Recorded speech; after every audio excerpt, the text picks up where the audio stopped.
Good afternoon, everyone. So the agenda for today's discussion is less ordering and steady demand has led to better market fundamentals. Which sectors offers the best investment opportunities in 23?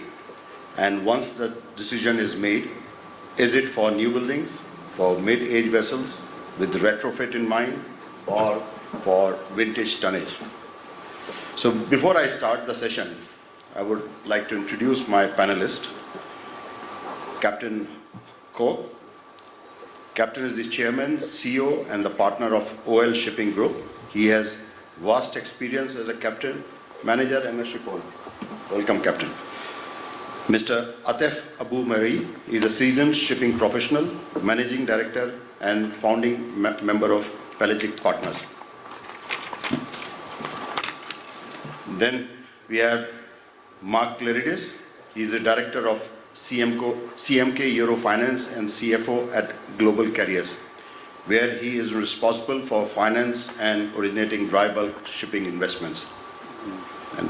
And we have, last but not the least, Symeon Pariaros, is Chief Administrative Officer, Euroseas Limited.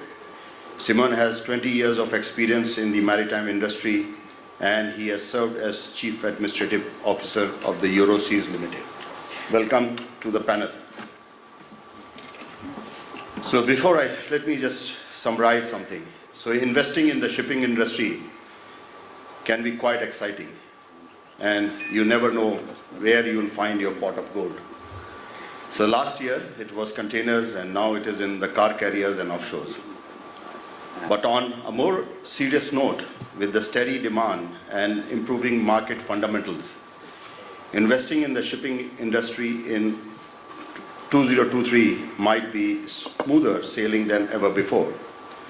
So just don't forget to bring your life jacket and a helmet in case things get rough. So in recent years, shipping industry facing some challenged market conditions, including reduction in ship orders and a steady demand from shipping services. While orders in 23 will likely fall short of those seen in 21-22. They should exceed the level seen before the pandemic in 18 and 19, and the increase in order backlog should continue going forward. So my first question to Captain Koch: what has been the main reason for the new building order book to remain so historically so low? Thank you, Sunil. You have allowed me to concentrate on containers only. This is my business. Let me deviate for 1 minute, please. The container industry has to deal with several threats today. First of all, the IMF fears inflation and high rates will cause economic hard landing. However, the Secretary of Finance last week has announced that she's not so much in favor of raising further interest.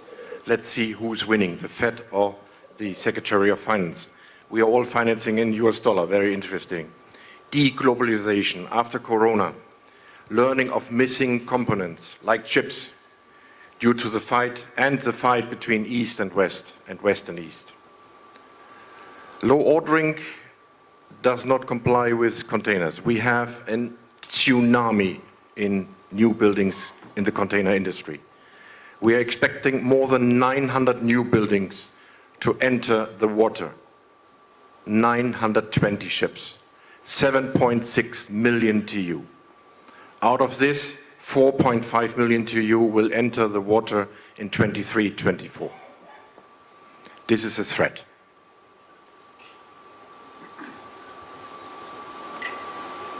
There are almost no scrapping.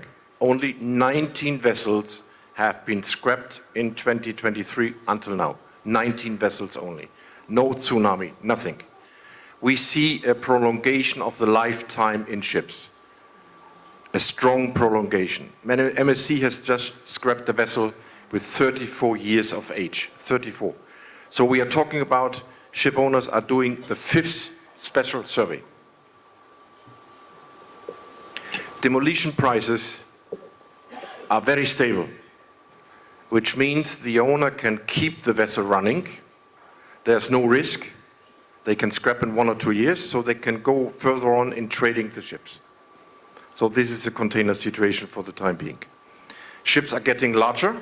MSC has just put a 24,346 TEU vessel on the water, one of the biggest one. So this is the container side. Thank you. Okay, so you have taken the question to the different side, that there's plenty of ships. But my next question is to Atef. Which sectors offers the best investment opportunities in 23? No, I tend to agree with Captain Koch. We have seen a special situation in the container segment, which I'm afraid that this will spill over also to the other sectors that we're currently having a sort of a boom that we are seeing. We as Pelagic partners, because we are an alternative investment fund, meaning that that's what we do for a living, basically, investing in whatever we see is worth putting our money in. So this is why these days we're going along on tankers, dry bulk, and specifically, which we can touch later upon, specifically on the wind offshore. So with that in focus, we see, based on also the Signal Group presentation that we have seen, the change of demand and the ton miles demand that we have seen in the tanker space gives a very good reasoning for investment that we have seen the past 12 months. And not so currently, because now we are seeing LR ships and MR ships being at almost record level when it comes to asset prices. So here we're starting to tip on the basis of, will we burn our fingers if we go investing into assets that are at that level? Now, when we see the supply side, then we say, okay, but we are going into a phase where the supply will be negative, meaning that the vessels that we are investing in will become scarce at some point, whether it's on the tanker and the dry bulk. So this is why I believe picking the right asset and having the right setup when it comes to the commercial management and the technical management. Today we have those two specific categories that we see fulfilling the best investment criteria.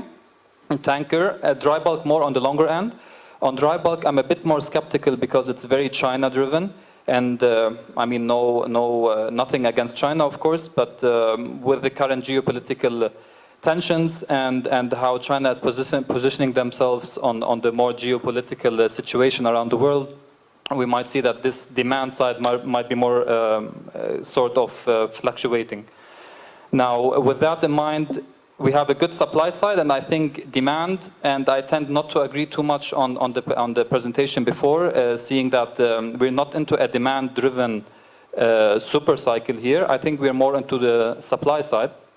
So the supply side is helping a lot on the dry bulk and tanker, not so much on the container, obviously.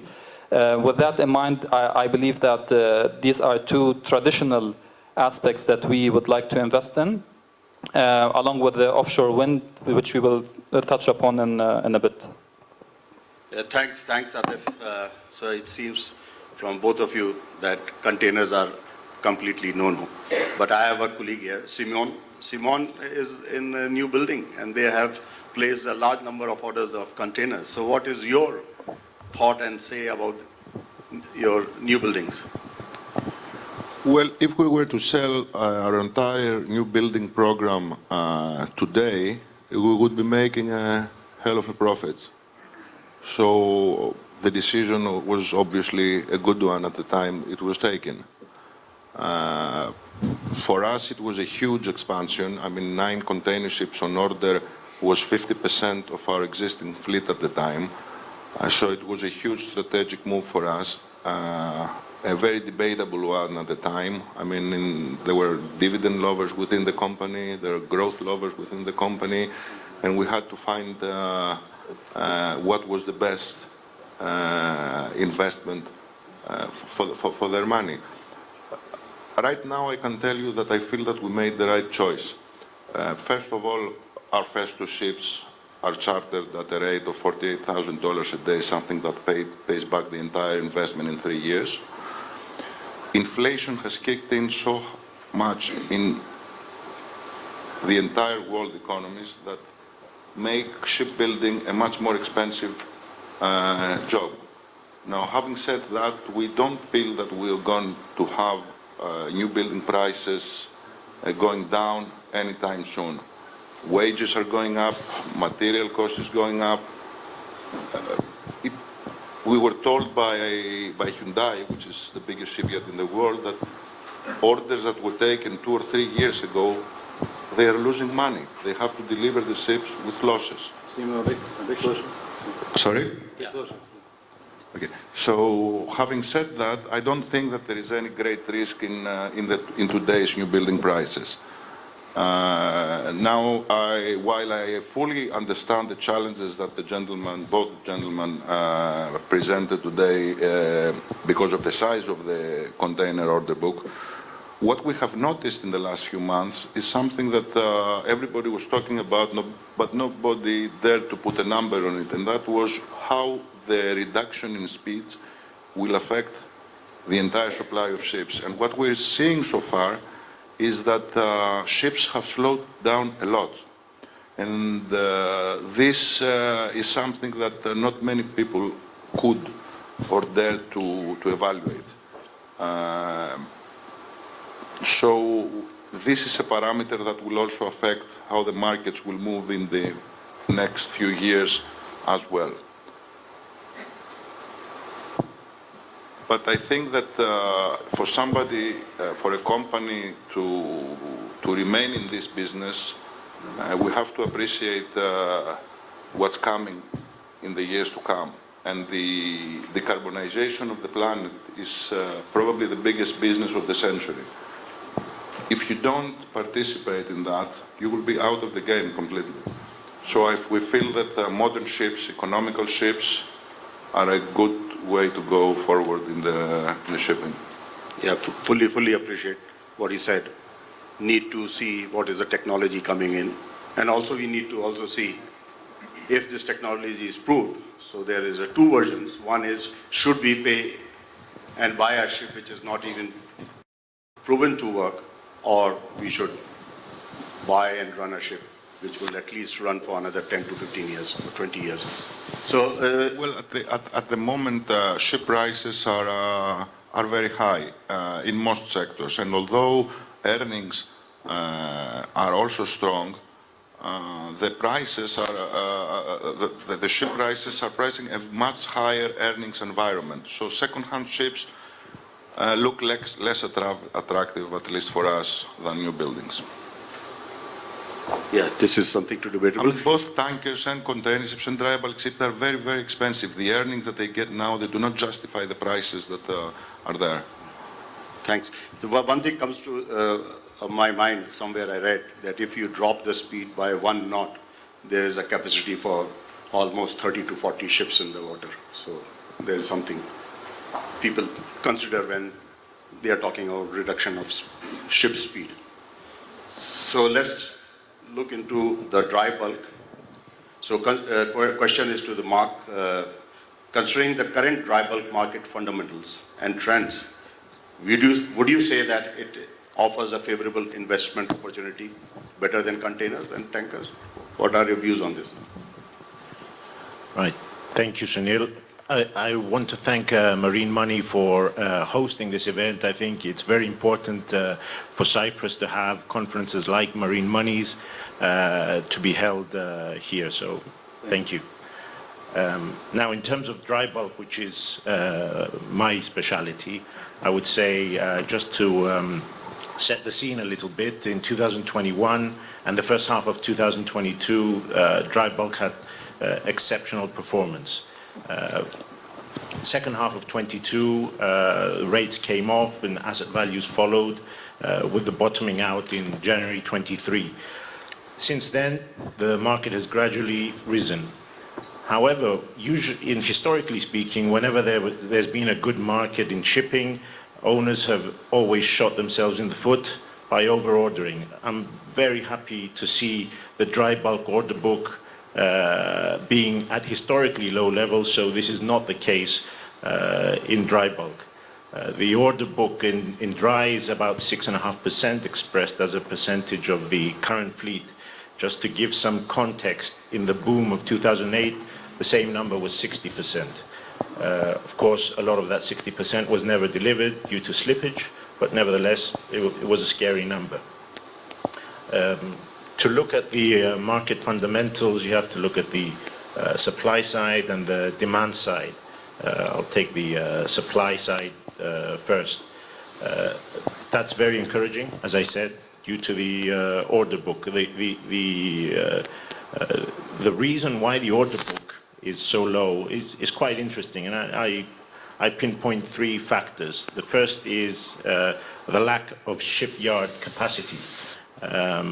Dry bulk was lucky enough that container ships and LNG also had boom years, probably even better years than dry bulk in 20, 21 and 22. So the shipyards' berths are mostly filled up with container ship and LNG orders.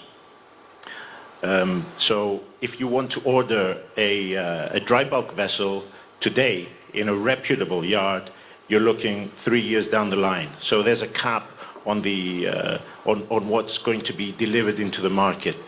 Plus, scrapping has been quite low. Hopefully, that will give an extra push in the next couple of years. The second reason why the order book is low is the regulatory uncertainty surrounding the green transition. So I think we heard in the previous panels, there's no consensus on what sort of fuel will be burning in a decade time. So how can you commit to a 25-year asset when there is a possibility that your asset is going to be obsolete halfway down the line? And the third reason for the order book, which is probably the smallest contributing factor, is the high interest rates. You know, when you are financing a new building at 60–70% a proportion with a cost of 3–4%, you didn't need a high conviction in your decision making to place an order. But now with 8–10% all-in costs, you know, it starts to hurt. On the demand side, it's less exciting.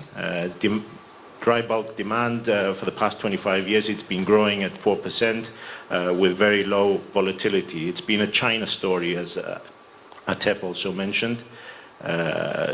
From China, we're expecting great things because the GDP growth forecast is 5.2% for this year and 4.5% for next.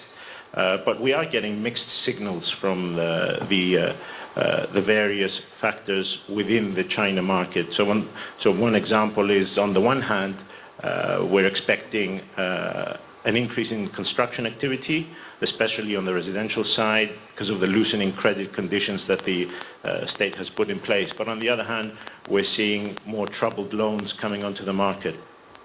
But overall, I think that China will come to the rescue of the dry bulk demand side, as it has done many a time before.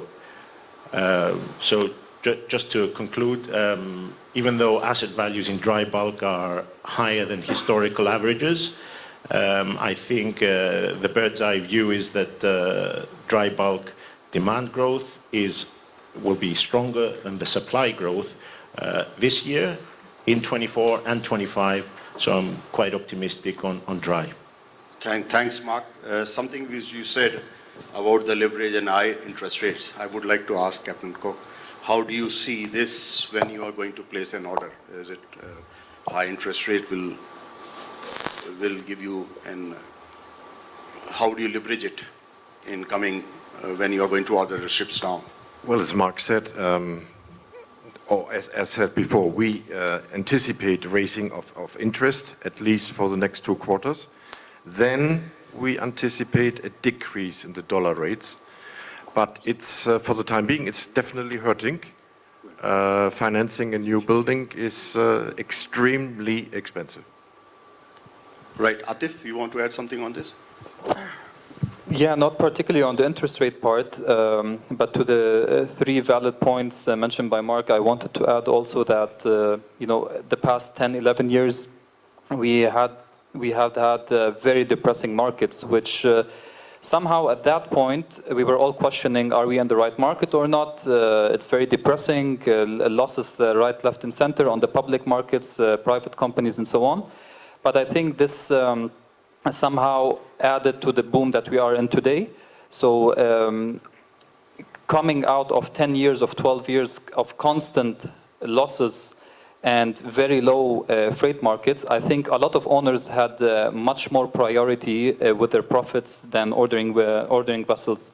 So if we look at the public companies, mainly because we can access their financials, we have seen that the priority was to clean up balance sheets, to pay back dividends for once in a while, after 10 years of mainly lacking that aspect. And and then restructuring basically the high debt or the very costly debt that they occurred during the bad years. So I believe through unfortunate times, perhaps fortunate times come out. And I believe if the markets weren't as bad as we had in the past 10 years, we would be sitting on a much higher order book, and the history would be repeating itself. So at least for now, we managed on most of the sectors to hit the brakes. And I think companies have a much wider view of what to do with their money, governance, diversifying, and not just going back to the yards. Not forgetting that the yards have also up to 35% basically disappeared from the peak time until today. There's not yard space, not just from slots, but companies themselves. There has been a lot of consolidation as well, which reduces the competition on that aspect. So, coming back to this investment, shipping industries requires significant capital investment, and I believe there are opportunities to invest in shipping finance, such as ship financing, leasing, insurance, and also now coming digitalization and carbonization. Do you think there are certain opportunities where money can be put in to make some profits out of here? Captain Koch, today? Yeah. Today, yeah. Today, well, you offered me the $50 million check. That is coming later. Yeah. If the $50 million check is coming, I will go for a bulk carrier. I'm following Mark completely, built in Japan. Delivery will be in 26. And don't kill me, it will be conventional main engine, maybe dual fuel. So, okay, so coming back to that whooping, I raised it to 100 million because when I said 50 million, this is too less for the shipping industry. So coming back to 100 million, Kitty, you get it. So Captain Koch has already said. So where would you like to invest it? So that would be, I think, in everybody's mind. Symeon, from you. Without a second thought, it would be discounted shipping equities, mostly in the dry bulk and container sector. My fundamental principle when investing in shipping is to put your money at work when the markets are really bad. Now we're not in that situation. The markets are good. But the opportunity when looking, when trying to see where the value is, when analyzing most of these companies, I mean, you also have to be careful of the management and the people that work in the company. The companies that trade in the stock markets, they are not of the same quality, all of them. So you have to be selective when it comes to choosing a right investment in the stock markets.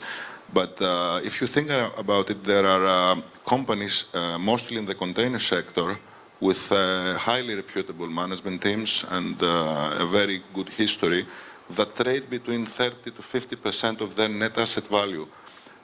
They pay dividends that are not a big percentage of their cash flow. They are just yielding 5 to 10%, which sound very, very good. But when you make so much profit and you distribute this amount of money, it's nothing much.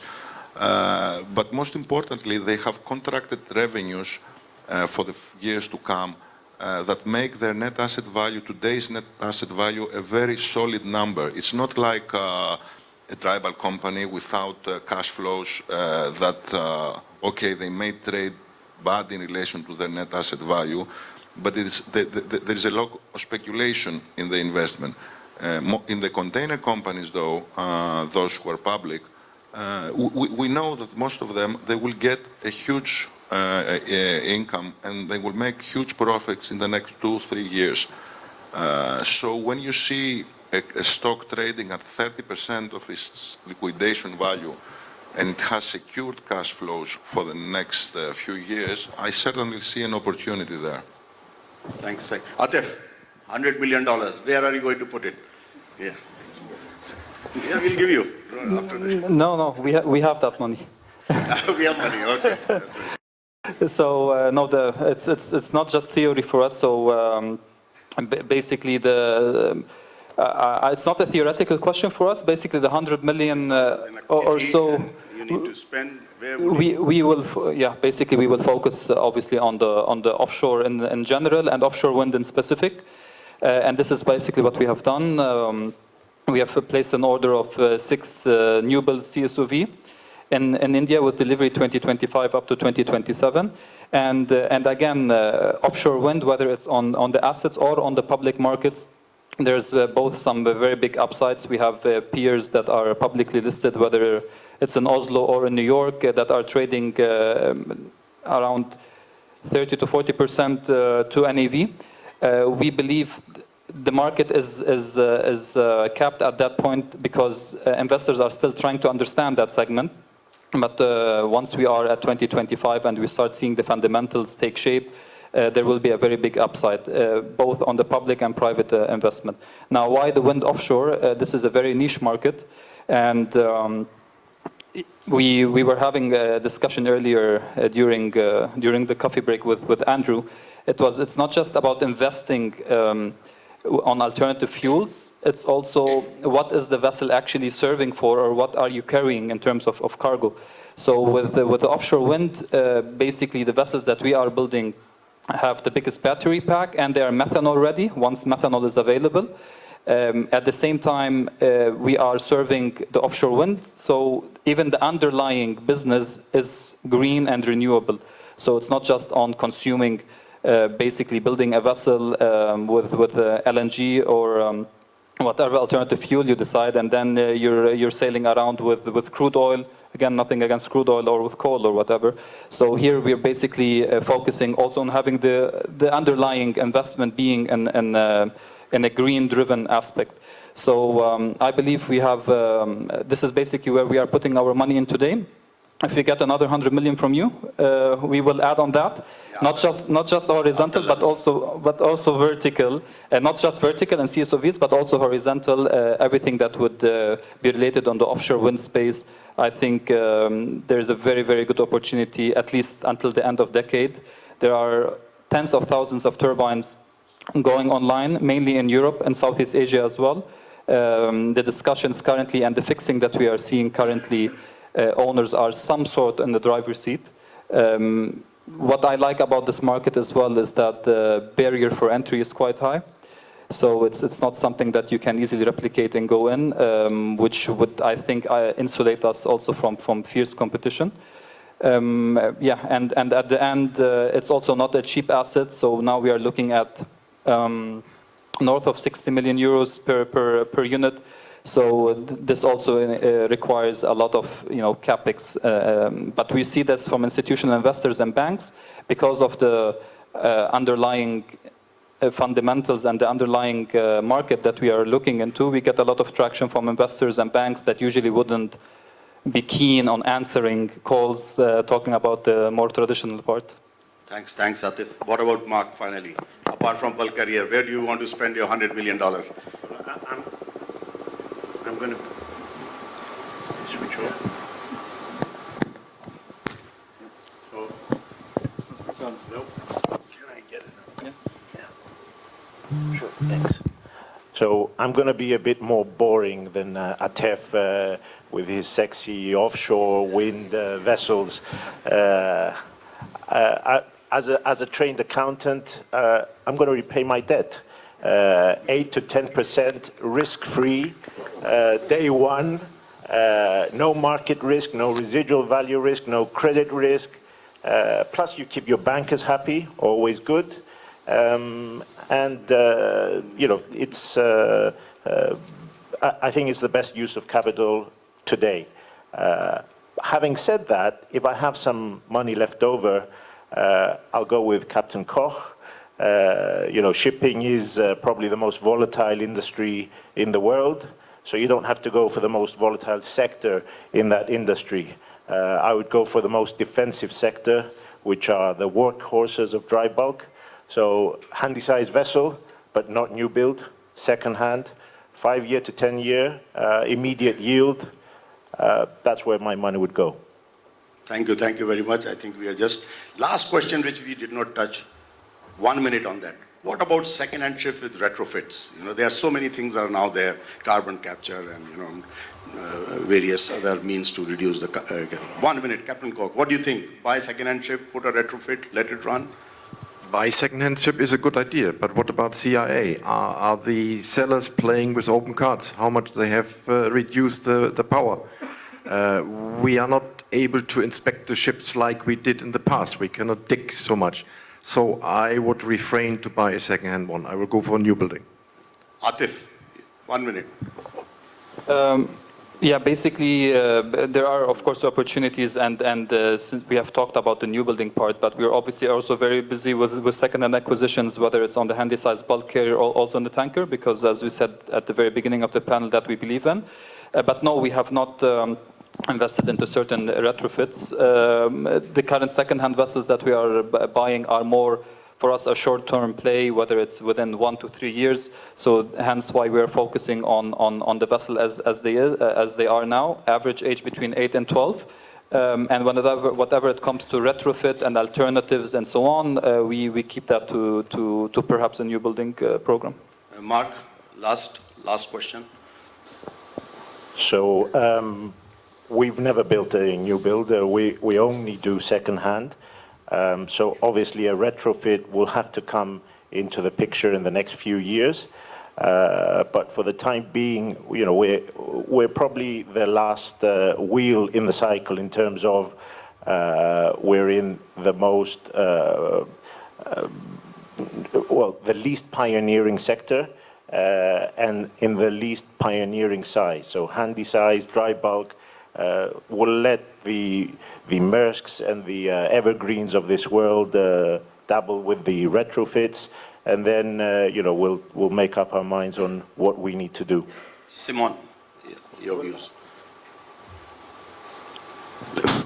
Well, having said before that in the sectors at least that we participate in containers and dry bulk, second-hand prices are very, very high, and earnings do not easily justify paying, doing this investment. Doing a retrofit doesn't really make much sense because, as I said, the prices are expensive anyway, so I would choose a new building. But it seems that historically, retrofits like, let's say, the scrubber use paid very well for those who invested in it. So I would think that there are retrofits that will make economic sense to invest on. But at the end of the day, the big capex is the value of the ship. So if it doesn't make sense to buy the ship anyway, or at least the risk that is there is something that you don't want to take, the new building looks like a more appealing proposal, I think, at the moment. Thank you very much for your inputs. I'm sure everybody must have gained. So if you have millions to invest, you know where to invest. Thanks. Thank you very much. Let's just see if there's any questions, please, from the floor. Yes, sir.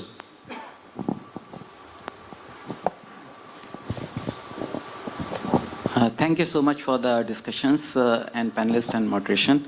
My question is for the new build. As I understand from the discussions that the existing vessels, the retrofit is probably not viable considering the decarbonation coming up and regulatory uncertainty, as Mark mentioned.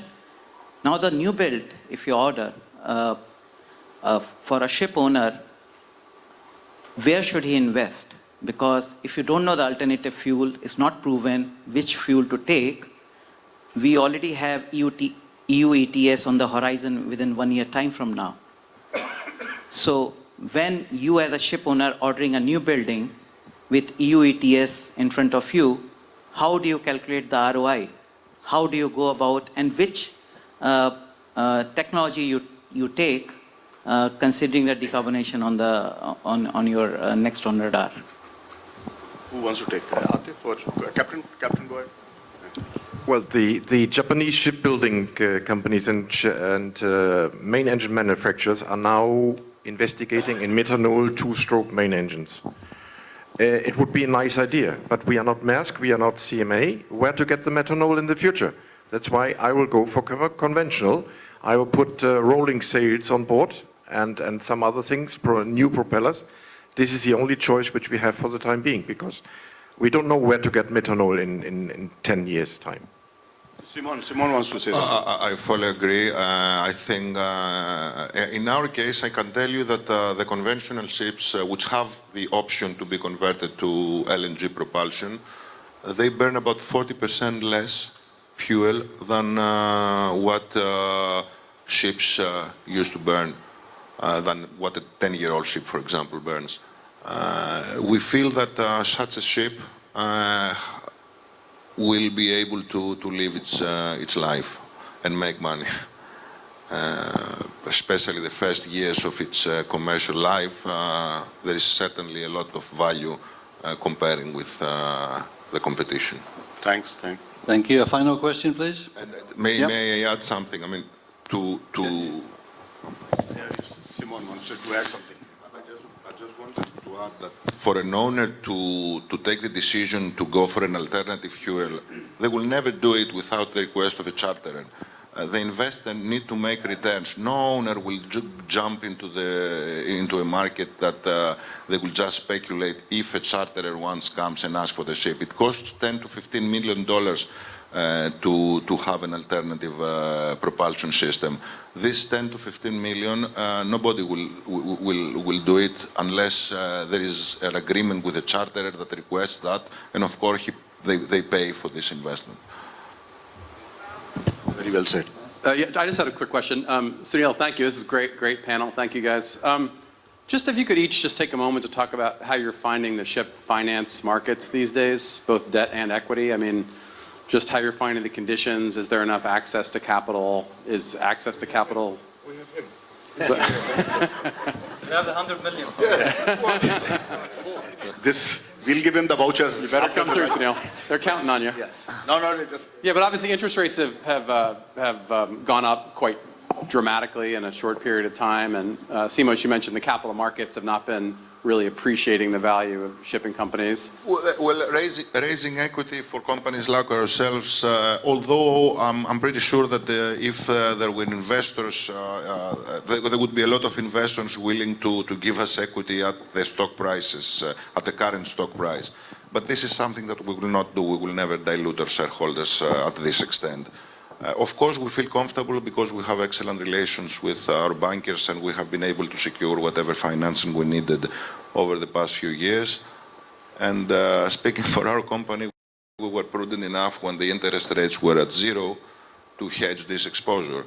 I guess today's total debt cost is it's something that really hurts and it doesn't really make sense to if you have not done a hedging strategy earlier. But it's true at the cost of debt between 8 to 10%, it's very, very difficult to make money on any investment. Anyone else? Mark, perhaps?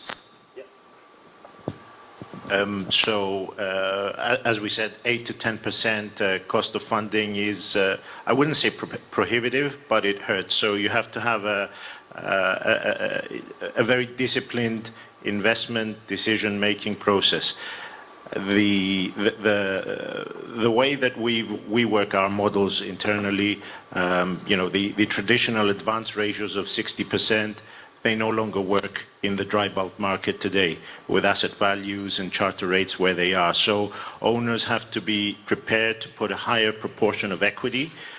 So rather than the traditional 40%, you have to go for 60%. This is, again, very good for the bankers, but it's also very good for the industry because, it makes things just a little bit harder, increasing the barriers to entry. But in terms of availability, there's always financing available. It just depends at what price. And if it's first priority or mezzanine, there are plenty of debt providers there, both in terms of the traditional banks, but also the alternatives and some other new players I think that the leasing houses are starting again in the Far East to lend money, and I think they're decreasing their tickets as well, so they may be looking at more medium-sized owners as well. Captain Koch? Except Eurofinancing, financing is available. We just concluded the financing with Taiwan. You can talk about margins 3 to 4% plus SOFR. So financing today is available. They're knocking at your door. Last word, Atef? Yeah, I mean, lenders, they like to open the umbrella when it's sunny and they close it when it's raining. So now, because the markets are great, you have plenty of lenders, standing in the line, giving you whatever you want. But bottom line is that debt is there for the good assets and good projects. Of course, we tend, as own policy, we tend not to go above 50 to 55% LTV anyway, so we like to keep the break even low and try to be logic towards that. So that is there on a different scale, and now we have more competition in the market as well with alternative financiers and so on. In terms of equity, there's, of course, it's harder. I mean, you need to have a very good story to explain to equity providers why they should come back to shipping. Unfortunately, a lot have burned their fingers the past 10, 12 years, but we're seeing maybe not in Europe and the States, but maybe towards Middle East and Southeast Asia, there's also strong appetite on private equity. Just a small remark on everything that has been said. The biggest issue today of most shipping companies, in all sectors, I believe, is not how to pay their interest cost, it's what to do with the cash they have in the bank. So. Perfect. Good way to end. Sunil and the panel, thank you very much. Thank you. Thank you very much.